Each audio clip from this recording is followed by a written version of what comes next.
Hi everybody. Today we are going to discuss about the angioplasty.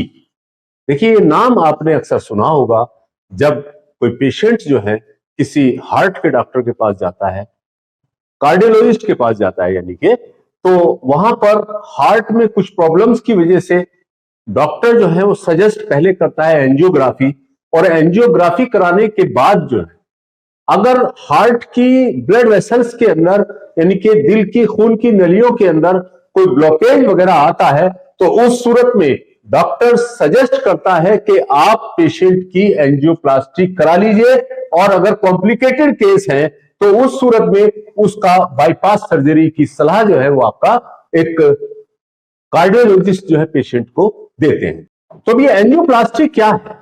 Angioplasty जो है, जो कि ब्लॉकेज आया है एंजियोग्राफी में, टेस्ट में जो ब्लॉकेज दिखाई हुआ है, चाहे वो सीटी एंजियोग्राफी हुई हो या कैथेटर एंजियोग्राफी हुई हो, तो उसमें आपका डायग्नोज हुआ है कि हार्ट की ब्लड वेसल के अंदर खून की नलियां जो हार्ट में होती है, जो दिल की खून की नलियां होती है, उनके अंदर कहीं पर ब्लॉकेज आया है। तो उन ब्लॉकेज को ओपन करने या इनके रिमूव करने, करेक्ट करने या रिपेयर करने के बाद वहां पर एक स्टंट यानी कि एक स्प्रिंग जैसी चीज, एक ट्यूब, स्प्रिंगी लाइट ट्यूब जो है वो आपका वहां पर फिट की जाती है। तो यही पूरा प्रोसेस जो है आपका क्या कहलाता है? इसी पूरे प्रोसेस को एंजियोप्लास्टी कहा जाता है।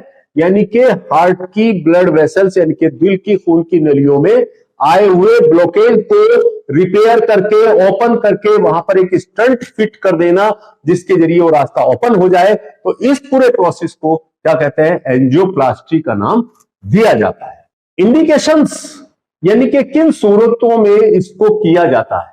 देखिए मैंने अभी आपको बताया कि डॉक्टर जो है कुछ प्रॉब्लम्स जब पेशेंट को आती हैं, हार्ट से रिलेटेड प्रॉब्लम्स, वो डॉक्टर सजेस्ट करता है। कब करता है, किन हालातों में करता है? यानी कि जब पेशेंट को या तो हार्ट अटैक आया हो, चेस्ट पेन हो रहा हो, या उसकी चलते हुए सांस लेने में सांस के साथ सांस फूल रही हो, सांस लेने में दिक्कत हो रही हो, और इसके साथ साथ उसकी टीएमटी यानी कि ट्रेडमिल टेस्ट जो है वो पॉजिटिव आया हो, ईसीजी एबनॉर्मल हो या इको एबनॉर्मल हो, तब उस सूरत में डॉक्टर जो है वो आपका सजेस्ट करते हैं कि आप पहले एंजियोग्राफी कराइए, और एंजियोग्राफी में अगर ब्लॉकेज आ रहा है तो उस सूरत में आपको जो है एंजियोप्लास्टी की सलाह कार्डियोलॉजिस्ट देते हैं। एंजियोप्लास्टी करने से पहले कुछ टेस्ट्स या कुछ जांचें जो है वो आपके कराई जाती हैं। उसमें उसके वाइटल्स को मॉनिटर किया जाता है। वाइटल्स यानी कि रेस्पिरेटरी रेट है, पल्स रेट है, हार्ट रेट है, बीपी है, एसपीओ2 है, या ईसीजी है, इको वगैरह जो है वो कराई जाती है। और उसी के साथ साथ कुछ ब्लड टेस्ट भी कराए जाते हैं, जैसे सीबीसी है, जैसे मैंने पहले बताया था कि उसमें हेमोग्लोबिन और प्लेटलेट्स का लेवल जो है चेक किया जाता है, क्रिएटिनिन को जो है चेक किया जाता है, और रीनल फंक्शन टेस्ट किया जाता है कि किडनी की पोजीशन क्या है।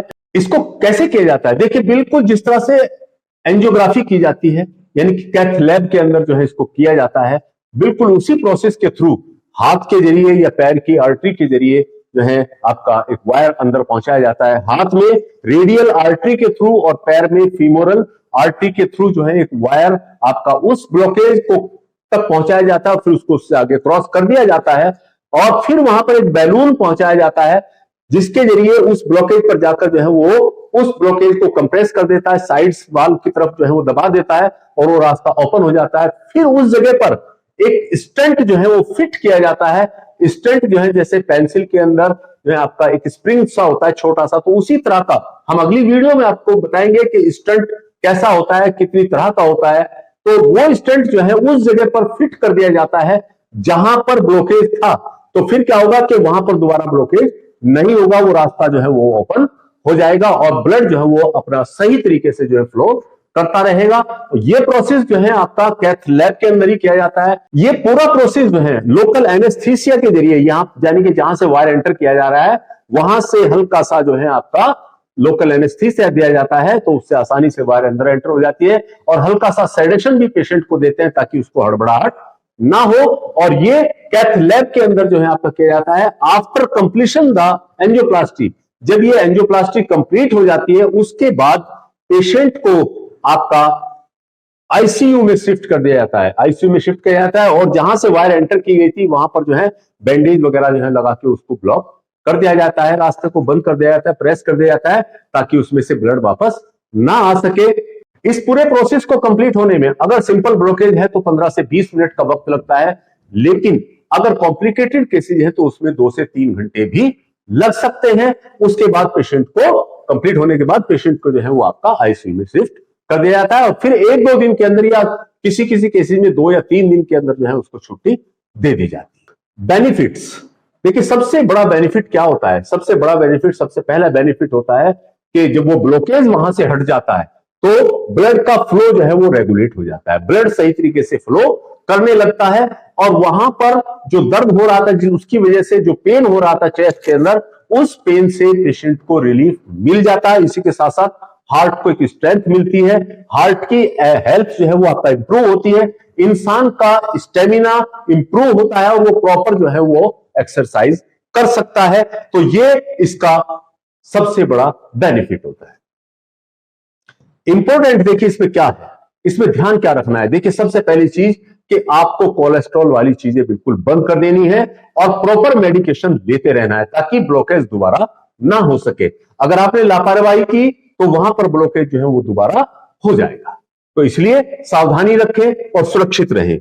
लिमिटेशंस क्या है, यानी कि किन हालातों में इसको करना सही नहीं होता है, या दिक्कतें आती है, या मुश्किल होता है। जैसे आपका ब्लॉकेज जो है वो आपका मुख्तलिफ जगहों पर है, मल्टीपल प्लेसेज पर है, या ज्वाइंट आर्टरीज पर है, वहां पर अगर ब्लॉकेज है तो उसको एंजियोप्लास्टी करना बहुत मुश्किल होता है। और या फिर जो है लॉन्ग एंड डिफ्यूज आपका जो ब्लॉकेज है, यानी कि ब्लॉकेज जो है काफी लंबा है और काफी फैला हुआ है, तो उस सूरत में भी एंजियोप्लास्टी करना बहुत मुश्किल हो जाता है।